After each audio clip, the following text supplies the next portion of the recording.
Hello विद्यार्थी, कैसे हो आप लोग? अच्छे हो ना? हाँ, तो कल जो मैंने आपको वीडियो दी थी, जो लेसन का नाम है 5 नंबर का है, हिंद देश के निवासी, जो मैंने आपको पहले कल भी एक्सप्लेनेशन उसका दिया था। अब यहाँ पर हम आगे बढ़ते हैं। ये लेसन नंबर जो 5 है, जो वो है हिंद देश के निवासी। यहाँ प्रश्न 2 है। कोष्ठक में जो शब्द समानार्थी नहीं है, जो समानार्थी नहीं है उस पर वर्तुल कीजिए और समानार्थी शब्दों का वाक्य में प्रयोग कीजिए। नंबर 1 है और 2 नंबर का दिया हुआ है, दोनों हमें मिलाना है। यहाँ पर लिखा हुआ है पंथ। पंथ यानी राह होता है, रास्ता होता है, बट पैर नहीं होते यहाँ पर, लेकिन यहाँ लिखा हुआ पैर, तो हम इस पर क्या बनाएंगे? गोलाकार जो है वर्तुल बनाएंगे, गोलाकार बनाएंगे। यहाँ पंथ, राह और रास्ता, तीनों का जो है जो समानार्थी शब्द एक ही होता है। ये नहीं है समानार्थी, तो हम इस पर क्या बनाएंगे? यहाँ पर वर्तुल बनाएंगे। अब यहाँ है कुसुम, पुष्प, फूल, तीनों एक ही अर्थ के हैं। कुसुम भी फूल होता है, पुष्प फूल होता है और फूल तो फूल ही है, बट यहाँ लिखा हुआ है कांटा। यहाँ क्या लिखा हुआ है? कांटा। अभी कांटा जो है समानार्थी शब्द नहीं है, हम उस पर क्या करेंगे? गोलाकार करेंगे। तो यहाँ हमें लिखना है, गोलाकार करना है किस पे? कांटा पर। ये हमने पैर पर किए, यहाँ हमने किया कांटा पर।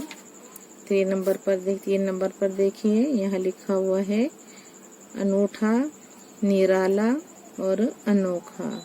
तीनों के जो है समानार्थी शब्द हैं, एक ही जैसे हैं, बट लेकिन यहाँ जो है आम है वो अलग पड़ता है, तो हम इसके ऊपर क्या बनाएंगे? गोलाकार बनाएंगे। तो यहाँ लिखेंगे, आम पर हमने गोलाकार किया। नंबर है 4 है, यहाँ पर है जन, मनुष्य और मानव। स्त्री जो है वो क्या है? समानार्थी शब्द नहीं है, इसलिए हम उस पर गोलाकार बनाएंगे। जन, मनुष्य और मानव। अब हम क्या है? उत्तर लिखेंगे। उसको क्या करना है? हमें वाक्य में प्रयोग करना है। यहाँ नंबर 1 में है, नंबर 1 का जो है इसके हम तीनों बनाएंगे। पंथ, यह पंथ सरल नहीं है। ये हमने वाक्य प्रयोग किया। पंथ, यह पंथ सरल नहीं है। 2 नंबर में है राह, रास्ता जो है उसी एक ही होता है। इसका अर्थ मुझे नई राह मिल गई। क्या बनेगा? राह, मुझे नई राह मिल गई। 3 नंबर में है रास्ता, 3 नंबर में है रास्ता, यह सीधा रास्ता है। क्या बनेगा? रास्ता, यह सीधा रास्ता है। अब 2 नंबर का देखिए, कुसुम, पुष्प और फूल पे हम क्या बनाएंगे? इसका हम वाक्य में प्रयोग करेंगे। 2 नंबर में है, नंबर 1 2 नंबर की है, हम इसका नंबर 1 लिखेंगे कुसुम। यह चमेली का कुसुम है। क्या लिखेंगे? यह चमेली का कुसुम है। 2 नंबर में है पुष्प, कुसुम, पुष्प और फूल एक ही अर्थ वाले हैं, तो यह चमेली का कुसुम है। 2 नंबर में है पुष्प, कमल के पुष्प जल में होते हैं। जो पत्ते होते हैं कमल के, वो कहाँ होते हैं? पानी में होते हैं। फिर वाक्य प्रयोग करेंगे शब्द का। पुष्प जो है कमल के पुष्प जल में होते हैं। 3 नंबर में है फूल, यह कितना प्यारा फूल है। क्या लिखेंगे? यह कितना प्यारा फूल है। नंबर 3 है, जो लिखा हुआ है अनूठा, अनोखा और निराला। अब हम अनूठा पे बनाएंगे, बाकी इसके शब्द का प्रयोग करेंगे। यह चर्चा के लिए अनूठा विषय है। क्या है? यह चर्चा के लिए अनूठा विषय है, अनोखा है, अनोखा बनाएंगे हम। उसने अनोखा रास्ता पकड़ा। क्या होगा? उसने अनोखा रास्ता पकड़ा। 3 नंबर में है निराला। आपका हर ढंग निराला है। हम बोलते हैं ना ऐसा घर में, निराला पर बोलते हैं आपका हर ढंग निराला है। 4 नंबर का देखिए जो है जन, मनुष्य और मानव, जिसके तीनों अर्थ समान हैं, इसे समानार्थी शब्द कहते हैं। यहाँ लिखा हुआ है जन। कोटि कोटि जन तिरंगे को वंदन करते हैं। 2 नंबर है मनुष्य। दुनिया में तरह तरह के मनुष्य हैं। क्या बनाएंगे मनुष्य से? दुनिया में तरह तरह के मनुष्य हैं। 3 नंबर में है मानव। जिसमें मानवता हो वही मानव है। नंबर 3 में है मानव। जिसमें मानवता हो क्या है? वही मानव है। जिसमें इंसानियत नहीं होती, वो इंसान कहलाने के नहीं लायक होता, तो मानव वही होता है कि जिसमें मानवता हो वही मानव है। अब देखिए यहाँ पर जो भाषा है, भाषा सज्जता बताई गई है। यहाँ बताया गया है प्रियंका जो है वो मीना से कहती है, प्रियंका मीना आज तू चुपचाप क्यों बैठी है, मंदिर नहीं आना। प्रियंका पूछती है मीना से, आज तू चुपचाप क्यों बैठी है, मंदिर नहीं आना। मीना क्या कहती है? मीना नहीं, मेरा मन नहीं लगता। मीना बोलती है नहीं, मुझे नहीं आना है क्योंकि मेरा मन नहीं लगता। प्रियंका फिर पूछती है, अरे हाँ, आजकल तुम बहुत खेल रही हो ना। प्रियंका बोलती, अरे हाँ, आजकल तुम बहुत खेल रही हो ना। मीना, मैं क्रिकेटर बनना चाहती हूँ, पर मुझे खेलना रास नहीं आया।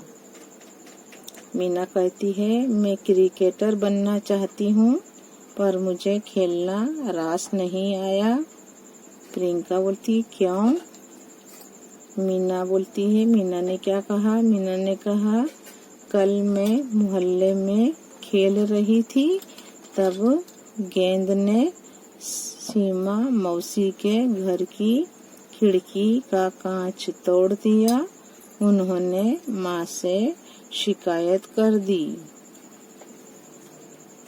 प्रियंका ने कहा, ओह, अब समझी उदासी का राज। खेलते समय दूसरों का भी ख्याल रखना चाहिए। प्रियंका ने कहा, ओह, अब समझी उदासी का राज।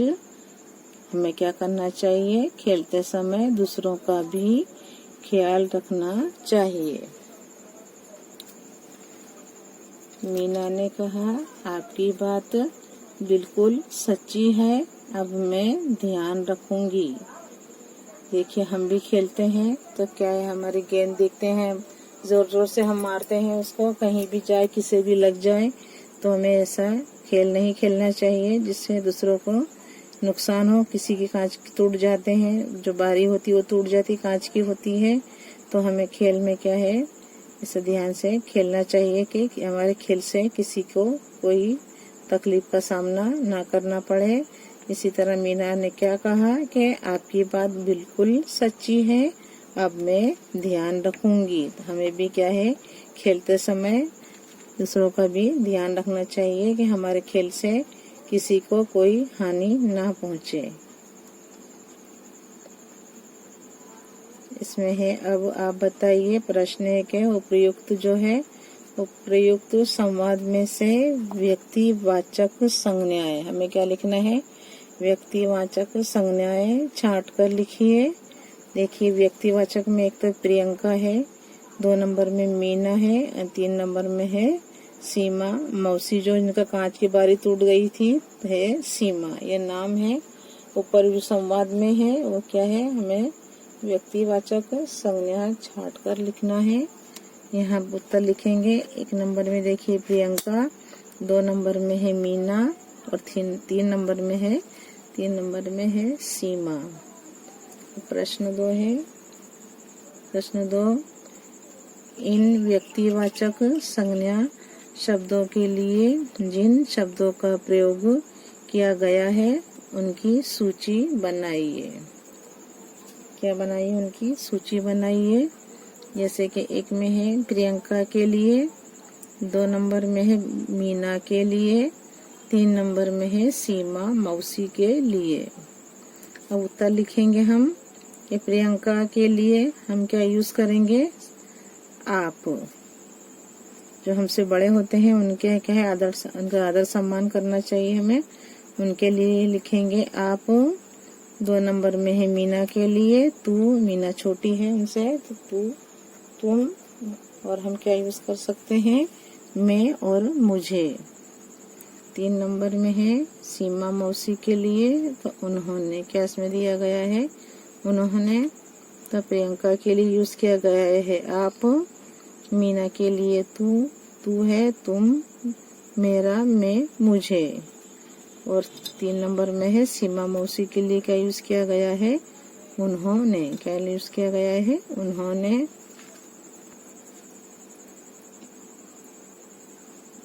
प्रश्न 3 है, नीचे दी गई परिभाषा को पूर्ण कीजिए।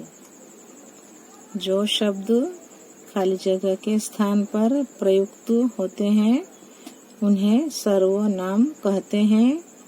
जैसे उत्तर में बताया, जो शब्द संज्ञा के स्थान पर प्रयुक्त होते हैं उन्हें सर्वनाम कहते हैं।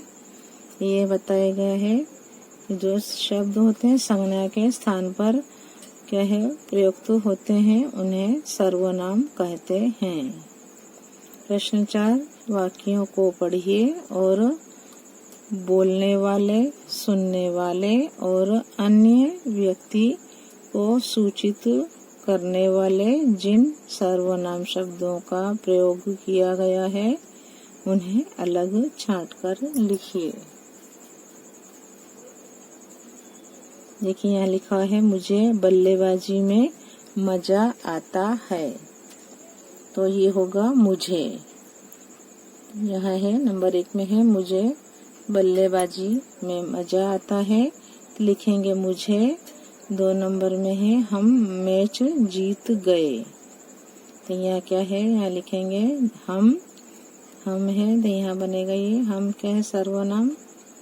3 नंबर में है तुम अच्छे क्षेत्र रक्षक हो, तो होगा यहाँ तुम। 4 नंबर में है तुम्हारी गेंदबाजी का जवाब नहीं, तुम्हारी। 5 नंबर में है वह कैप्टन है, तो वह। 6 नंबर में है उसने एक लंबा छक्का लगाया, तो जो है उत्तर लिखेंगे उसने। प्रश्न 5 पर आते हैं, विधानों को क्या है पढ़िए और खुद के लिए प्रयुक्त सर्वनाम शब्दों को छांटकर लिखिए। क्या है यहाँ? प्रश्न 5, विधानों को पढ़िए और खुद के लिए प्रयुक्त सर्वनाम शब्दों को छांटकर लिखिए। 1 नंबर में है अब राजीव स्वयं बल्लेबाजी करने आया, तो यहाँ उत्तर में होगा स्वयं। 2 नंबर में है मैं अपने आप चला जाऊंगा, तो अपने आप।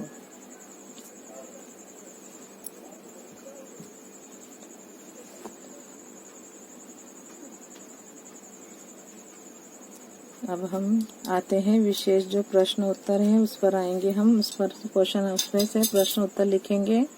प्रश्न 1 के निम्नलिखित प्रश्नों के उत्तर के लिए दिए गए विकल्पों में से सही विकल्प चुनिए। 1 नंबर में है फूलों को माला में खाली जगह जाता है। नंबर 1 में है फूलों को माला में खाली जगह जाता है। ए है डाला, बी पिरोया, सी गूंथा, डी है मथा। तो क्या है हमारा जो सही उसका है विकल्प है वो होगा कि फूलों को माला में गूंथा जाता है। तो हम सी जो हमारा उत्तर है, जो सही उत्तर है सी क्या है, गूंथा। तो फूलों को माला में गूंथा जाता है। 2 नंबर, कोयल की खाली जगह निराली होती है। कोयल की खाली जगह जो है निराली होती है। ए पूंछ, बी चोंच, सी जाती, डी कूक। तो होगा कूक। कोयल कू कू करती है ना, किसी अच्छी आवाज आती है जब आपने क्या है वर्षा ऋतु के आगमन से पहले जो कोयल क्या करती है, कूक कू करती है। तो कोयल की कूक निराली होती है। हम यहाँ जो हमारा राइट जो है, हमारा जो सही विकल्प डी कूक यहाँ लिखेंगे कूक। तो कोयल की कूक निराली होती है। 3 नंबर है, सभी खाली जगह की मंजिल एक होती है। ए यात्रियों, बी पंथों, सी संतों, डी है कदमों। तो लिखेंगे सभी पंथों की मंजिल एक होती है। 4 नंबर है, खाली जगह की टेर सबको प्यारी लगती है।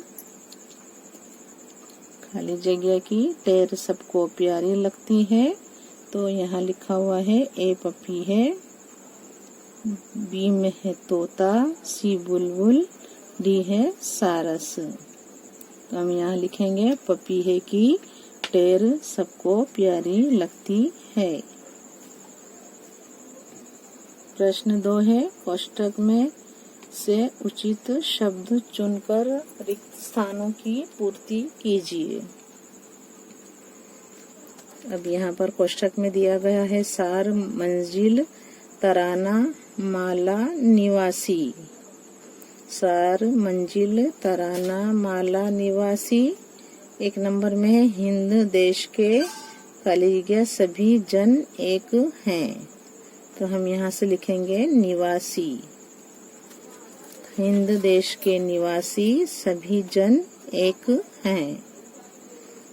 2 नंबर है प्यारे प्यारे फूल गूंथे माला में एक हैं।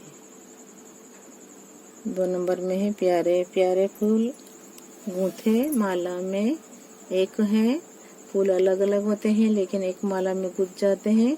गुंथने से क्या है, वो एक तरह का क्या है, मिल जाते हैं एक दूसरे से और एक माला बन जाती है। पहले फूल अलग अलग होते हैं लेकिन जब माला में इसको गूंथा जाता है तो एक माला में वो क्या है, एक रस हो जाते हैं एक साथ सबके। तो एक पूरी एक माला कहलाती है, जो अलग अलग होने के बावजूद भी एक में गूंथ जाने से वो माला बन जाती है। 3 नंबर है गा रही खाली जगह बुलबुल रागू मगर एक है। नंबर 3 गा रही, यहाँ लिखेंगे गा रही तराना बुलबुल रागू मगर एक है। 3 नंबर में है गा रही तराना बुलबुल राग मगर एक है। 4 नंबर है धर्म है अनेक जिनका क्या है, धर्म है अनेक जिनका सार वही है। धर्म है अनेक जिनका क्या है, सार वही है। 5 नंबर है पंथ है निराले, पंथ है निराले सबकी मंजिल तो एक है। क्या है, पंथ भले अलग अलग हो लेकिन सबको एक ही मंजिल पर पहुंचना है। इसलिए हम भारत देश के जो निवासी हैं, अलग अलग धर्मों के, अलग अलग जाति के, अलग अलग रूप रंग के होते हुए भी हम सब क्या है, भारतीय कहलाते हैं। इस तरह 5 नंबर में है पंथ है निराले सबकी मंजिल तो एक है। प्रश्न 3 सही वाक्यांश चुनकर पूरा वाक्य फिर से लिखिए। नंबर 1 है विविधता में एकता ही, विविधता में एकता ही आमे है हमारे देश की विशेषता है। बा है हमारे देश का मुख्य राग है। का में है हमारे देश का मूल तत्व है। तो हम क्या लिखेंगे?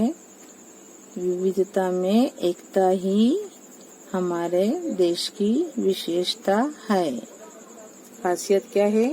हम अलग अलग धर्म, जाति, रूप, रंग के होते हुए भी सबकी क्या है? एक हैं। तो हमारी जो विशेषता है कि एकता में क्या है? एकता ही हमारी क्या है? हमारे देश की विशेषता है। यहाँ लिखेंगे विशेषता में एकता ही हमारे देश की विशेषता है। विविधता जो है हम अलग अलग हो गए, विविधता में एकता ही हमारे देश की विशेषता है। 2 नंबर देखिए, सभी धर्म एक समान है क्योंकि उनका जन्म स्थान एक है। बा में है उनके प्रचार के तरीके एक जैसे हैं। का में लिखेंगे उनका जो है सार एक है। 2 नंबर में है सभी धर्म एक समान है क्योंकि उनका सार एक है। 3 नंबर में है अलग अलग नदियां सागर में मिलकर, अलग अलग नदियां सागर में मिलकर आहे अपना जीवन समाप्त कर देती हैं। बा में है अपनी एकता प्रकट करती हैं। का में है अलग अलग संदेश देती हैं। तो हमारा जो उत्तर है अलग अलग नदियां सागर में मिलकर क्या करती हैं? अपनी एकता प्रकट करती हैं। अलग अलग जगह है उनके जन्म स्थान है, जो जन्म स्थल वो अलग अलग है, लेकिन जब वो सागर में आती हैं तो सब एक हो जाती हैं।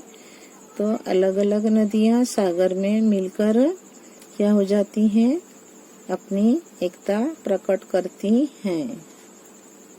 प्रश्न 4 है निम्नलिखित प्रश्नों के उत्तर एक एक वाक्य में दीजिए। अब हमें उत्तर लिखना है। एक में है विविध प्रकार के फूल किस बात के प्रतीक हैं? नंबर 1 में है विविध प्रकार के फूल किस बात के प्रतीक हैं? उत्तर लिखेंगे विविध प्रकार के फूल भारत की विविधता के प्रतीक हैं। विविध प्रकार के फूल भारत की क्या है? विविधता क्या के प्रतीक, किसके प्रतीक हैं? विविधता के प्रतीक हैं। तो विविध प्रकार के फूल भारत की विविधता के प्रतीक हैं। 2 नंबर में है अलग अलग फूलों की माला किसका प्रतीक है? उत्तर लिखेंगे अलग अलग फूलों की माला विविधता में एकता का प्रतीक है। कविता में कोयल, पपीहा और बुलबुल किसके प्रतीक हैं? उत्तर कविता में कोयल, पपीहा और बुलबुल भिन्न भिन्न भाषाएं बोलने पर भी एकता के सूत्र में बंधे भारतवासियों के प्रतीक हैं। कविता में कोयल, पपीहा और बुलबुल किसके प्रतीक हैं? उत्तर लिखेंगे कविता में कोयल, पपीहा और बुलबुल भिन्न भिन्न भाषाएं बोलने पर भी एकता के सूत्र में बंधे भारतवासियों के प्रतीक हैं। प्रश्न 5 निम्नलिखित प्रश्नों के उत्तर दीजिए। निम्नलिखित जो है हमें उसके उत्तर लिखने हैं। नंबर 1 हिंदुस्तान के निवासी जो हिंदुस्तान में रहते हैं किस प्रकार एक हैं? हिंदुस्तान के निवासी किस प्रकार एक हैं? उत्तर लिखेंगे तरह तरह के फूल माला में गुथने पर एक हो जाते हैं। देखिए अलग अलग फूल होते हैं, लेकिन जब एक माला में से अच्छी तरह सजाकर उसे पिरोया जाता है तो क्या हो जाते हैं, वो सब एक हो जाते हैं। तो तरह तरह के फूल माला में गूंथने पर एक हो जाते हैं। तरह तरह के जो पंछी होते हैं, पंछियों के बोलने का राग एक सा होता है। देखिए फूलों के बाद आते हैं तरह तरह के पक्षी आते हैं, पक्षियों के बोलने का जो राग होता है वो भी एक सा होता है। अलग अलग नदियां सागर में मिलकर एक हो जाती हैं। देखते हैं नदियां जो होती हैं उनका क्या है, जन्म स्थल जो है अलग अलग जगह से वो आती हैं, और जब सागर में आती हैं तो सब क्या हो जाती हैं, एक हो जाती हैं। तो अलग अलग जो नदियां हैं सागर में मिलकर एक हो जाती हैं। अलग अलग धर्मों का सार तत्व एक ही है। उसी प्रकार हिंदुस्तान के निवासियों के रंग रूप पहनावे और भाषा अलग अलग होने पर भी सभी हिंदुस्तानी एक हैं। क्या है, अलग अलग नदियां सागर में मिलकर एक हो जाती हैं। अलग अलग धर्मों का सार तत्व एक ही है। उसी प्रकार हिंदुस्तान के निवासियों के रंग रूप पहनावे और भाषा अलग अलग होने पर भी सभी हिंदुस्तानी एक हैं। नंबर 2 है प्रश्न, हमारे देश में विविधता में एकता कैसे है? उत्तर लिखेंगे। उत्तर है, हमारे देश में रंग रूप वेश और भाषाएं अनेक हैं। हमारे देश में क्या है, रंग अलग के रूप, अलग अलग रंग रूप के लोग, वेश पोशाक जो उनके पोशाक पहरवेश होते हैं वो अलग अलग, और भाषाएं भी अनेक है, अलग अलग है। तो भाषाएं भी अनेक हैं। तरह तरह के फूलों को गूंथने पर एक माला बन जाती है। उदाहरण जैसे कोयल, पपीहा और बुलबुल के गाने का राग भी कैसा है, एक होता है। तो हमारे देश में रंग रूप वेश और भाषाएं अनेक हैं। तरह तरह के फूलों को गूंथने पर एक माला बन जाती है। उदाहरण जैसे कोयल, पपीहा और बुलबुल के गाने का राग एक होता है। उदाहरण जैसे गंगा, यमुना, ब्रह्मपुत्र और कावेरी आदि नदियां अलग अलग होने पर भी समुद्र में मिलकर एक हो जाती हैं। उसी प्रकार हमारे देश की विविधता में भी एकता है। राष्ट्र प्रेम ने अलग अलग भाषा और प्रांत के लोगों को एकता में बांध दिया है। हमारी राष्ट्रीयता की भावना में एकता है। यानी क्या है, जैसे यहाँ उदाहरण बताया है, गंगा, यमुना, ब्रह्मपुत्र और कावेरी आदि नदियाँ अलग अलग होने पर भी समुद्र में मिलकर एक हो जाती हैं। उसी प्रकार हमारे देश की विविधता जो है में भी एकता है। राष्ट्र प्रेम ने अलग अलग भाषा और प्रांत के लोगों को एकता में बांध दिया है। हमारी राष्ट्रीयता की भावना में एकता है।